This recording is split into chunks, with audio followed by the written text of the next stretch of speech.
জলপাইগুড়িতে প্রথম সফরে মুনিশ্রী আনন্দ কুমার জি কালু। জলপাইগুড়ির প্রথম সফরে মুনিশ্রী আনন্দ কুমার জি কালুকে উষ্ণ অভ্যর্থনা জানানো হলো।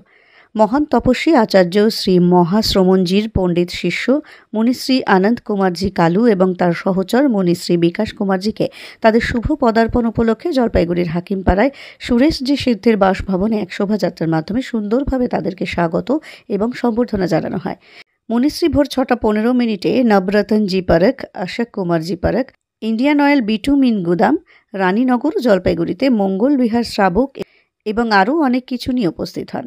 সুরেশজি সিদ্ধি, সঞ্জয় পিঞ্জা, রাজেশ গিয়া, অঙ্কিতা গুলোচ্ছা, গোল্ডি গিয়া, প্রবীণ সাজেদ প্রমুখ মিলে সন্ন্যাসী মুনিশ্রীকে স্বাগত জানান এবং শ্রী জৈন শ্বেতাম্বর তেরাপন্থী সভার আয়োজিত জলপাইগুড়ি মায়াঙ্গুড়ি অশোক জি গোলছা এবং সঞ্জয় পিঞ্জা মুনিশ্রী আনন্দ কুমারজি কালুকে আন্তরিক স্বাগত ও সম্বর্ধনা জানান। এই উপলক্ষে শিলিগুড়ি, কোচবিহার, জামালদহ, ময়নাগুড়ির শ্রাবক সম্প্রদায়কেও মুনিশ্রী আনন্দ কুমারজি কালুর সেবা ও দর্শনের সুবিধা গ্রহণের জন্য বিশেষভাবে অনুরোধ করা হয়েছে।